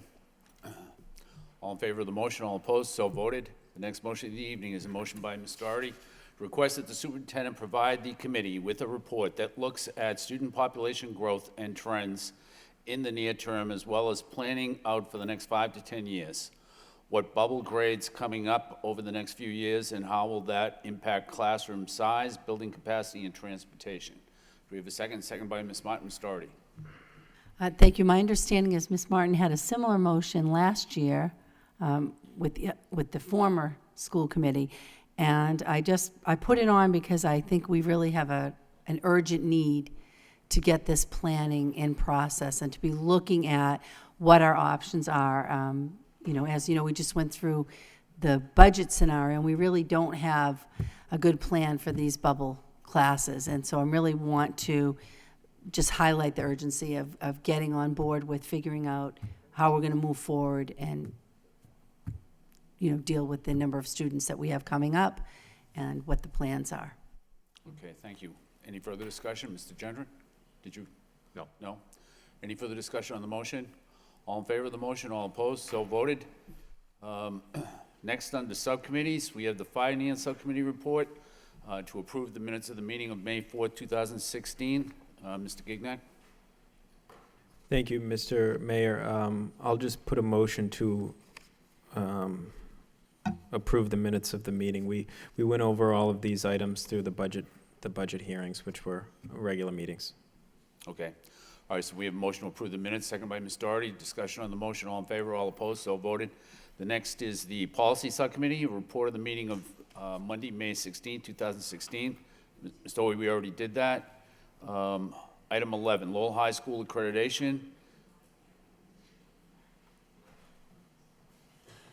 Mr. Superintendent, or?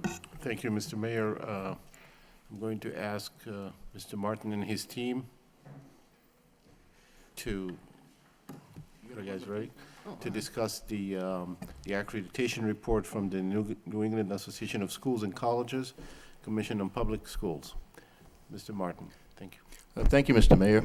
We have a PowerPoint presentation. If you want to get it over real quick, you can watch that camera, TV over there. And we'll be done in like 37 seconds. If you want to watch this one where it's working, I think you'll enjoy the presentation. It'll only take a few minutes. Okay.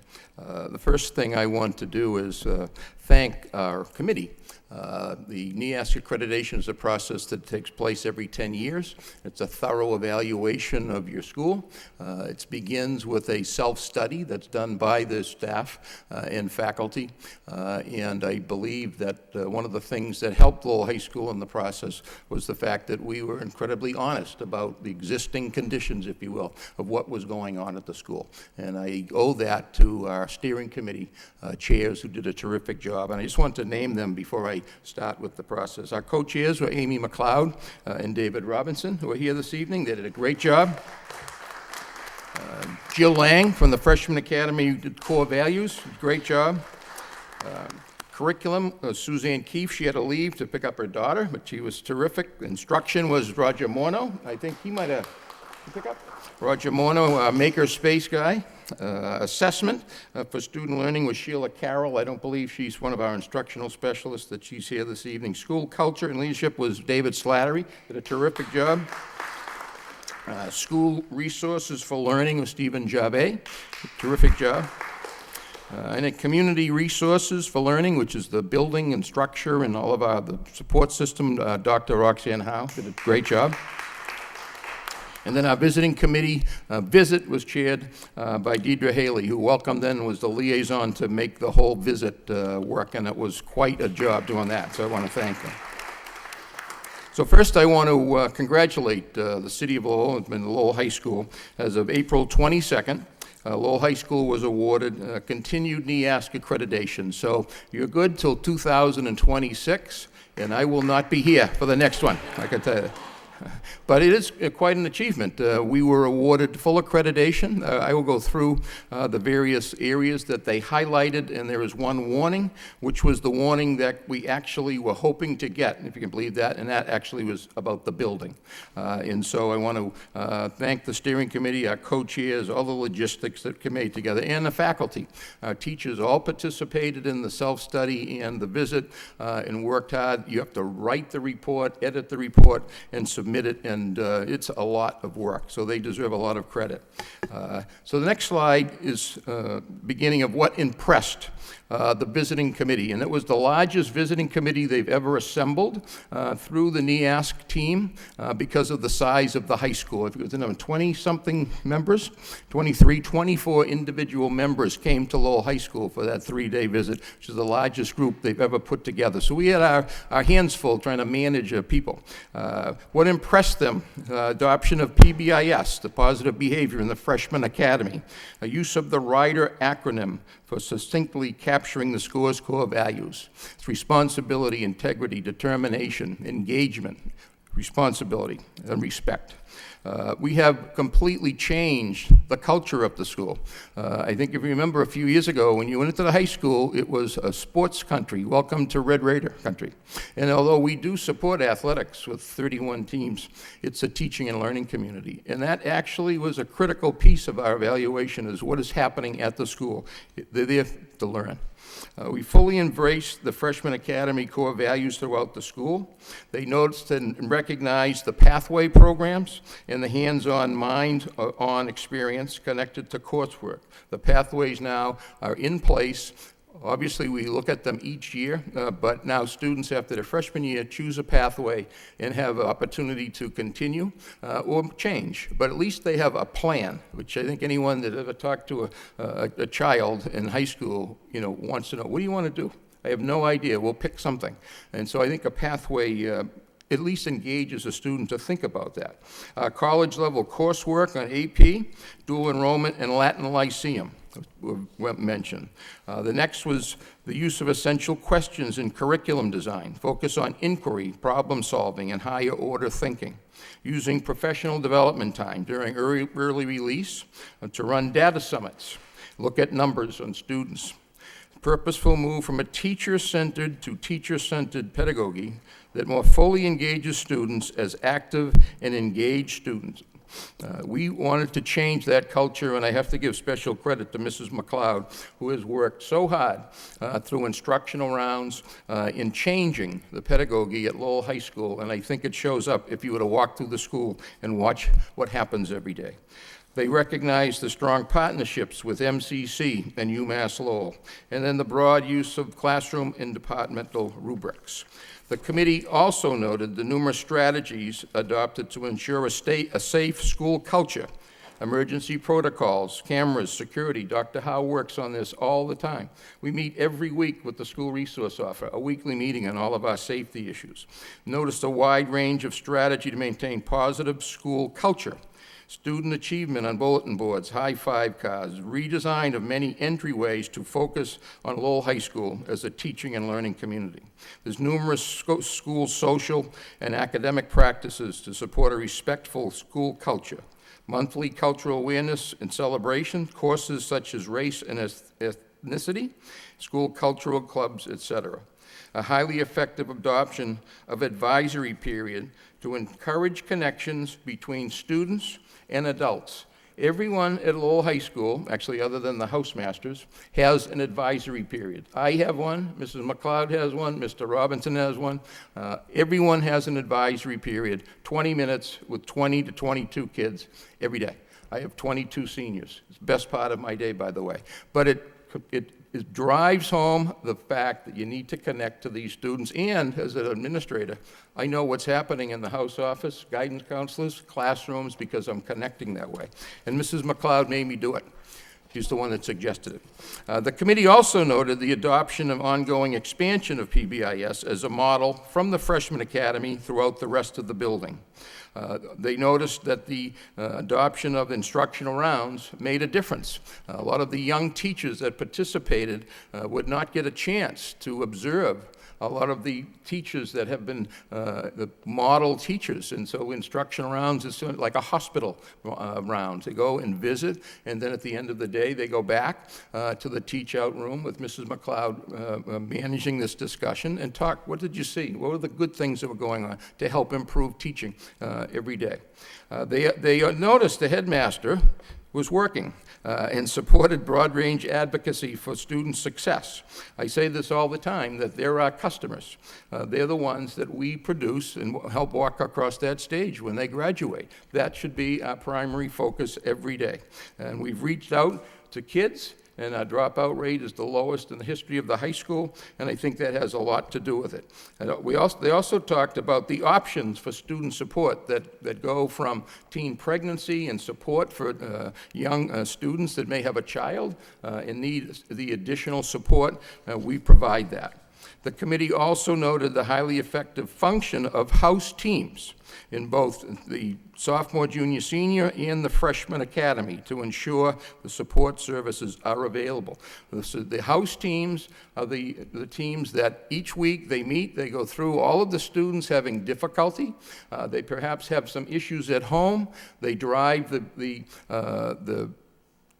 data, look at all the information, then decide who to go and do home visits with, collect the information from our Mrs. Durkin's staff, and then we develop a strategic plan for each kid so that we know where they all are. The house teams are critical, from the headmaster, from the housemaster, to the guidance counselor, to the social worker, to the clerk. So that team meets, and every week they know who's having some difficulties, what's going on, so we can be ahead of it. They also noted the library media specialist redesign of the library in welcoming students and being more of a resource for the students. They recognized the district's strong financial commitment, thank you, school committee, to reasonable class sizes that allow teachers to meet student needs. The clear and consistent commitment of the community, city officials, and the school district to secure funding for the renovation construction of the new high school. They're very aware of our pending application and what's going on with all that. We did receive one warning.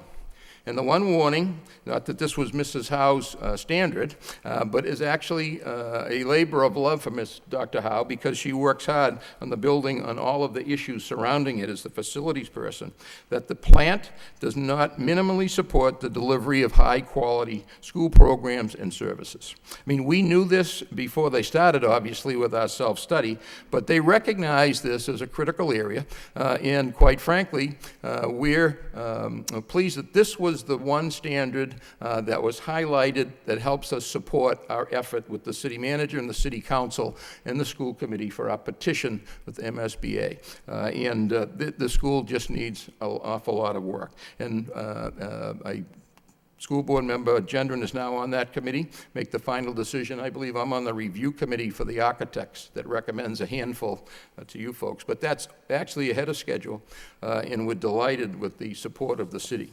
And then finally, they recognize some high priority concerns for us to address, and then what we will do is we will respond by the end of this year with a strategic plan on how we're going to meet them. And one was the lack of school-wide analytic rubrics that identify targeted high levels of achievement for all 21st century learning expectations.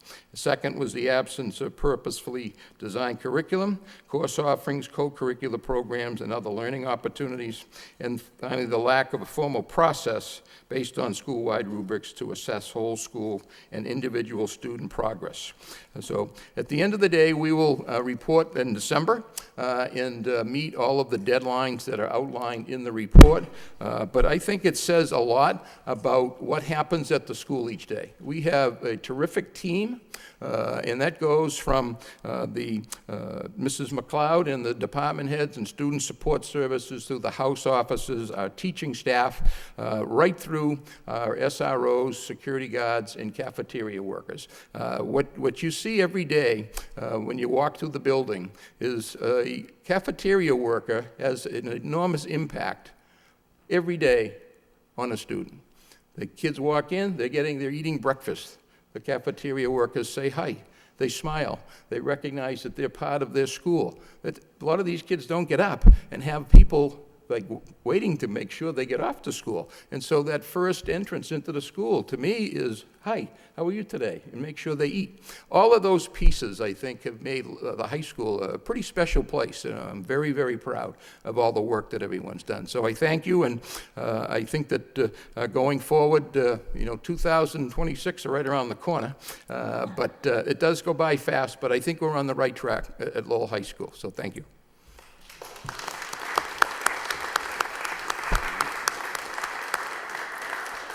Thank you, Headmaster Martin. Anybody have any questions? Mr. Gentry. I just wanted to make a comment. I wanted to congratulate Mr. Martin and all the staff for their work on this accreditation. I know it was a tremendous amount of work over a long period of time. And I also want to say that, I think I see as much as anybody the dedication and the commitment and the passion of this administration at the high school. I am very proud of our high school. I'm proud to be a father who's graduated sons and will graduate sons from that school. I think it's an extraordinary place. I think we do great work there. And I just want to, again, congratulate you and thank you for your continued dedication. Thank you. Thank you. Mr. Gignac, then Ms. Martin. Thank you, Mr. Mayor. I, too, would like to echo my colleagues' statements. I think the high school is really a remarkable place for our students. And Mr. Martin has put together a phenomenal administration, but also the other staff that are there really do a tremendous job. And we sat here and we congratulated Anase for her tremendous work, but that's a result of Mr. DeLosa writing a recommendation. So that's staff going above and beyond to support their students. I mean, Mr. Morneau just had an opening of a science program, and it shows you that the staff really goes over and above to support each and every kid, and it really is a flagship of the city, and I just congratulate you and thank you for all the hard work that you do. Ms. Martin. Thank you very much. As my colleagues have said, the work that happens at our high school is extraordinary and inspiring, and it's exactly what our students deserve. And it takes a great deal of work from a great many staff to make that happen. My only comment was, having been through the accreditation process and sat at the table with these 26 people, I just want to say it is an incredibly intense process. I was there for like a half hour and was happy to get out the door. The questions that are asked, the intensity of it, this is a very just incredibly structured and challenging process for any institution to go through. Lowell High School went through it. I think, looking at these results here, it really went through with flying colors, and that's impressive.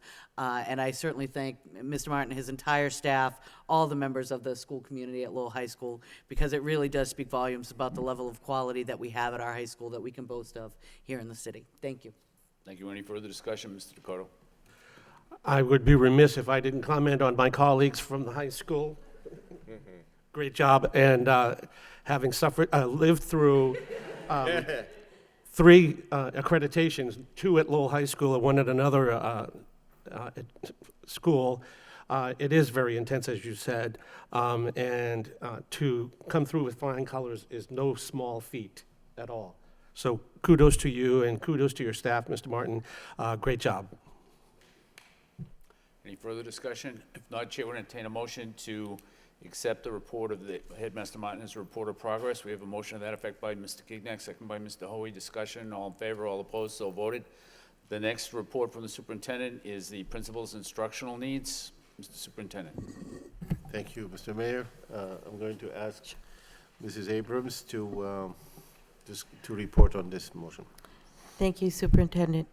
Yes, at the mayor's request, I did send a memo out to all principals in the district last week as a form letter asking them to please let us know what are the needs that they have for their schools so we could have them in place at the beginning of the school year. They've been coming in over the week. I think I have half right now, and we'll wait till the end of the week to see the rest that come in from principals. So that process is taking place. Okay, thank you. Any discussion? Chair will entertain a motion to accept the report as a report of progress. We have a motion to that effect by Ms. Martin, second by Mr. Gignac. Discussion, all in favor, all opposed, so voted. Under new business, we have a vote on inter-school district choice, which I think we already handled. And finally, under communications, we have a thank you note from the family of Shirley Ryan for the moment of silence.